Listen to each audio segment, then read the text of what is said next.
Hello friends, मैं हूं आपका दोस्त Sanjeet coder. C plus plus language सीखने की सीरीज में आज हम देखने वाले हैं कि स्ट्रक्चर क्या होता है। देखिए, structure one of the most important topic है। यदि आपको स्ट्रक्चर आ जाता है तो क्लास कॉन्सेप्ट समझना इजी हो जाता है। और class one of the most important topic है आपके सी प्लस प्लस लैंग्वेज में, क्योंकि क्लास से बहुत सारे कॉम्प्लेक्स प्रॉब्लम सॉल्व होते हैं। तो इसीलिए आप स्ट्रक्चर को अच्छे से पढ़ना।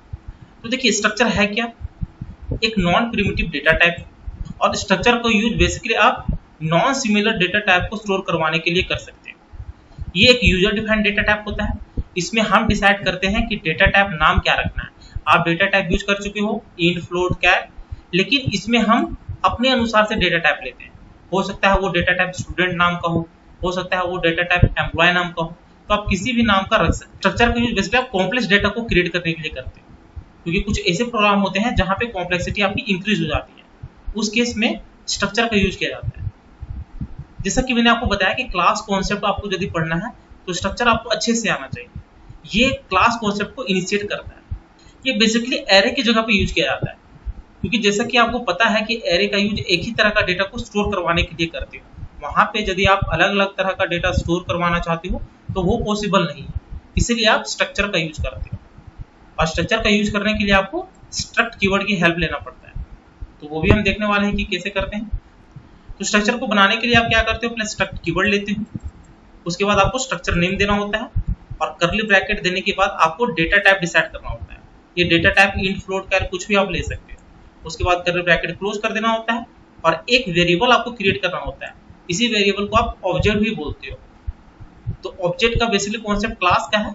तो जब हम लोग क्लास का कॉन्सेप्ट पढ़ेंगे तो उस टाइम हम लोग अच्छे से देखेंगे, लेकिन फिलहाल के लिए आप ये मान के चलो कि ये काइंड ऑफ वेरिएबल है, एक काइंड ऑफ ऑब्जेक्ट है, जिसका यूज बेसिकली आप मेंबर्स को एक्सेस करने के लिए करते हो। तो वो भी देखने वाले हम। फॉर एग्जांपल के लिए सपोज आपने स्टूडेंट नाम का एक स्ट्रक्चर बनाया, तो ये स्टूडेंट ही आपका एक डेटा टाइप हो गया। और यहाँ पे स्ट्रक्ट कीवर्ड दिया, कर्ली ब्रैकेट दिया, यहाँ पे डेटा टाइप हमने ले लिया। तो डेटा टाइप आपने इंट ले लिया है, तो एक आईडी क्रिएट हो गया। उसके बाद स्ट्रिंग है, स्ट्रिंग में नेम क्रिएट कर लिया आपने। यहाँ पे कर्ली ब्रैकेट क्लोज कर दिया, और यहाँ पे आपने एक ऑब्जेक्ट बना लिया। आप मोर देन वन ऑब्जेक्ट भी बना सकते हो। यहाँ पे आप यहाँ पे कोमा देके अलग ऑब्जेक्ट भी बना सकते हो। तो ये हम देखने वाले हैं। तो इसके लिए हम क्या करते हैं, एक न्यू फाइल क्रिएट कर लेते हैं। तो फाइल पे गया, न्यू किया, एम्प्टी फाइल किया, कंट्रोल एस किया। यहाँ पे जो हमारा फाइल नेम रहेगा वो स्ट्रक्चर रहेगा .cpp। हेडर हैश इंक्लूड करना है, तो hash include iostream, using name space standard लेना है। अब यहाँ पे आपको मेन मेथड लेना है, तो इंट मेन किया। अब जो आप स्ट्रक्चर बनाते हो वो बेसिकली मेन मेथड के बाहर बनाते हो। तो सबसे पहले यहाँ पे स्ट्रक्चर बना लेते हैं। तो मैंने आपको बताया कि स्ट्रक्ट कीवर्ड आप देते हो, तो स्ट्रक्ट लिखा।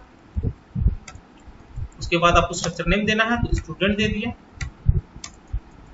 यहाँ पे आपको डेटा टाइप लेना है, तो हम लोग आईडी ले लेते हैं, तो इंट आईडी हो गया। स्ट्रिंग नेम ले लेते हैं, क्योंकि स्ट्रिंग कीवर्ड हम लोग पढ़ चुके हैं। उसके बाद फ्लोट मार्क्स भी ले सकते हो आप। ये काम हो गया आपका। यहाँ पे एक वेरिएबल्स बना लेते हैं, तो s1 हो गया। अब यहाँ पे देखिए, आपको स्ट्रक्ट कीवर्ड यूज करना है, स्टूडेंट नेम लेना है, और यहाँ पे s1 लेना है। आप ये भी कर सकते थे। अब आपको क्या करना है, यहाँ पे किसी भी एलिमेंट को एक्सेस करना है। तो इसके लिए आपको क्या करना है, पहले s1 लिखा, डॉट id लिखा, इक्वल टू सपोज आपने 101 असाइन किया है। यहाँ पे आप कोई वैल्यू असाइन कर सकते हो, तो 101 असाइन कर लिया। यहाँ पे s1 डॉट नेम लिखा, यहाँ पे संजीत ले लिया,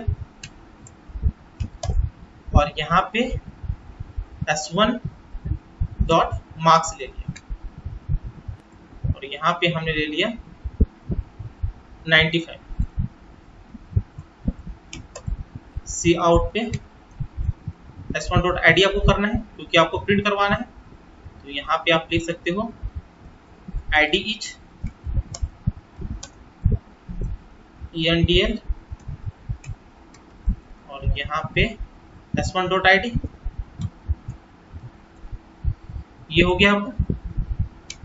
सेम आपका नेम के लिए होगा, तो यहाँ पे आप नेम कर सकते हो, और यहाँ पे आप मार्क्स कर सकते हो।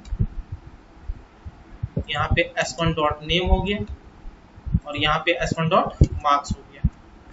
ये हो गया आपका, काफी सिंपल है। कंट्रोल एस किया, कंपाइल एंड रन किया,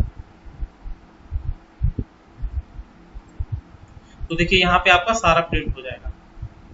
तो देखिए ID is 101, name is Sanjeet and marks 95। ID इसलिए आ रहा है क्योंकि यहाँ पे हमने ID ले लिया है, इसलिए वो शो हो रहा है। देखिए यहाँ पे बेसिकली आपने असाइन किया है। आप यूजर से भी वैल्यू इनपुट करवा सकते हो। वो कैसे करते हैं, उसके लिए यहाँ से इसको रिमूव किया और यहाँ पे आपको यूजर को एक मैसेज देना है, सी आउट एंटर योर ID। ये कर सकते हो, ENDL कर सकते हो। यहाँ पे सी इन पे यूजर वैल्यू इनपुट करेगा तो s1 डॉट ID हो जाएगा और सेम आप कंट्रोल V करके कर सकते हैं।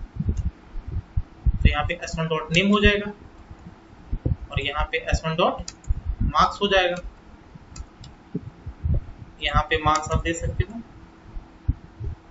और यहाँ पे आप नेम दे सकते हो। इसको सेव किया, कंपाइल एंड रन किया। एंटर योर ID पूछ रहा है तो हमारा होगा 101।